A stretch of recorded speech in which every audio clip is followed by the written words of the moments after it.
What is up, my arch fiends of chaos? This is your King of the Knife. It's about time EX Turk, and I'm gonna be doing a more tactical video instead of just a basic Final Fantasy video. This is not gonna include the meta for Dissidia, but this will be a fighting game video, and it's on how to get good in Dissidia for the online at least. Gauntlet battle, you could just pick any teams and do whatever the fuck you want. But first of all, the best thing to do to be good at Dissidia ranked matches is you could do is pretty much what was I gonna say?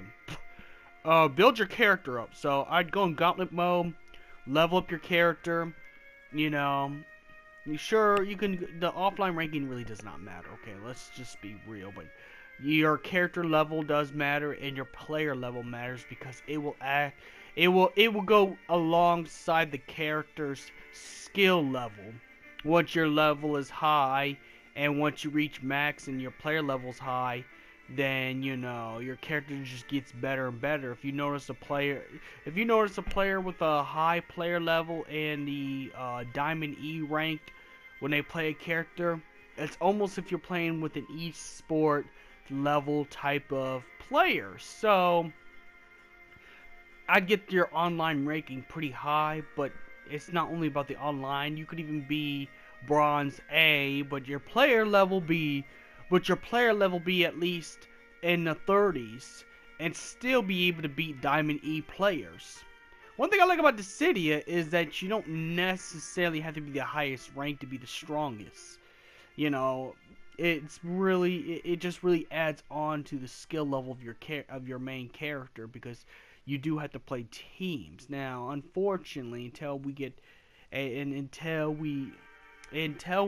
like a patch in where you can play your characters with their AIs or one-on-one for tournaments or stuff like that, or you know, I think the best thing to do is find a team.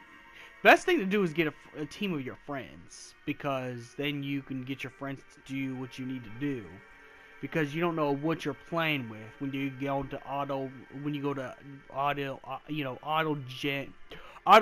regen for teams, you know. So you want to actually get a good team.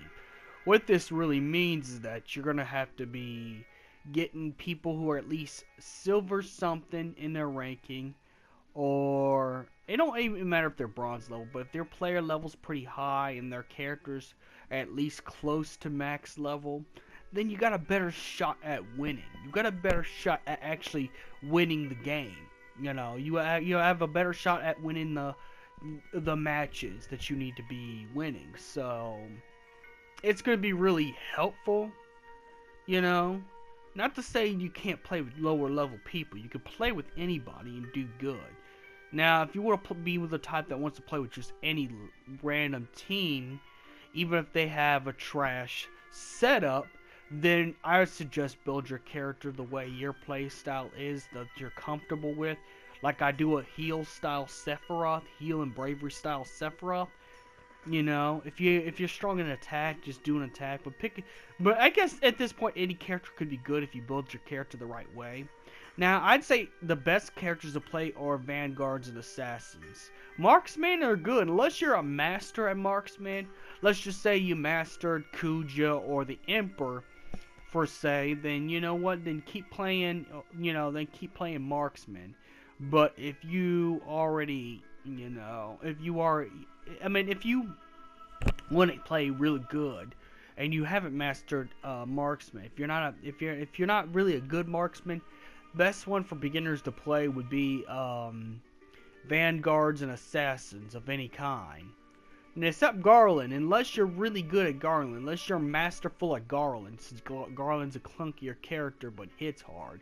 If you're good at playing characters that are real heavy like Garland, you know, let's say you play Iron Tiger and BlazBlue, or, you know, Broly and Dragon Ball Z fighting games, or I'm trying to think, Zangief and Street Fighter, big characters. I mean, I guess it's not the same playstyle, but you get the point. If you play big, slower, clunkier characters, then Garland's could be your go-to. But if you play just, you know, regular sword slash, then Vanguards are good. If you want a fast-paced character, then play Assassins. But, you know, I'm not here to tell you what to play. I'm not here to really tell you what to actually play in this, you know, fighting game. But that's one of the most important things in there, is pick a character of your play style. And if you want to, you could actually switch. The good thing about Dissidia is you could actually switch play styles with the character. Now you can't change like the type they play. Like you can't have Sephiroth use magic and become a marksman. But you can have a bravery version of Sephiroth, attack version of Sephiroth, guard version. You know, that stuff works. Now you see on this screen where it shows the silver E right here on one of the players. So what you're going to need to be doing right here is you're going to be pressing the square button when you're on the lobby. And then you can see their player level, their character level. You got to at least have it close to almost to 10. It don't have to be on 10, and that, because it means they practice with that character. And you want to play you want to play people that actually practices with their characters. Because one thing about, you know, noobs, and I'm gonna talk about noobs, and this is where I get to the ranty part, is most noobs will play Lightning or Ace because they can do one-shot kills and they can cheese those characters pretty badly. You know, this part don't have anything to do with online, so as you can see, this is just me training my characters on the offline, so you know, I can play better online. But nonetheless,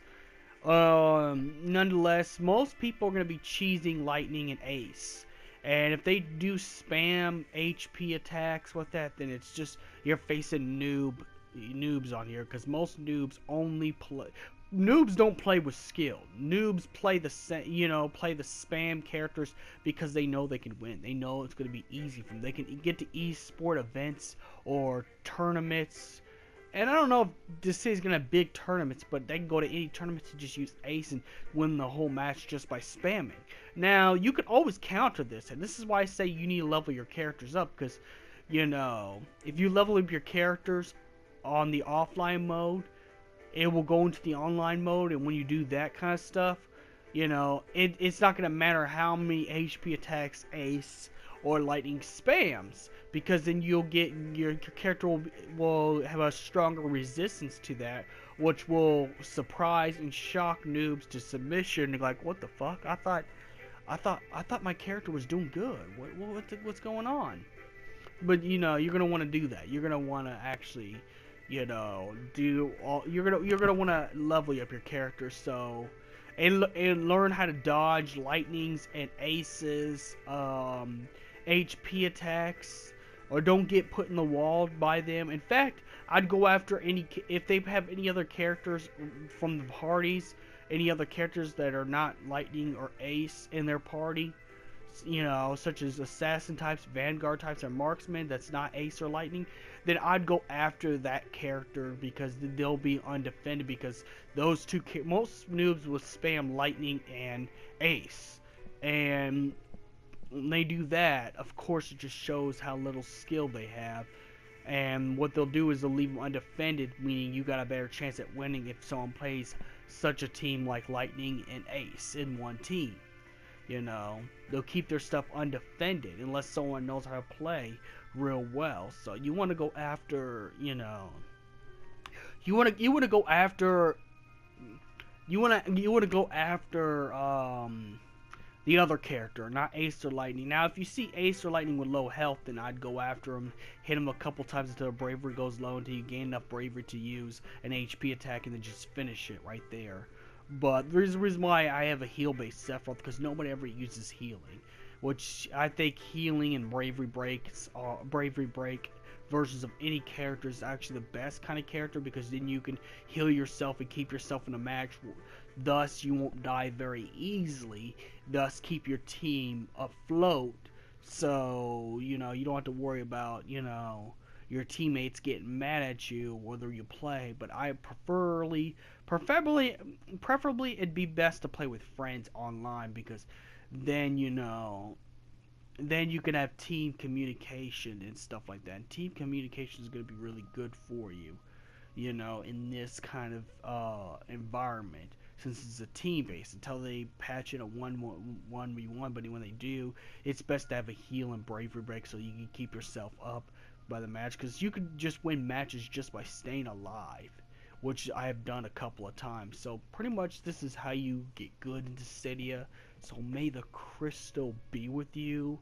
Like and subscribe. Follow my King of the Night Twitch for live streams.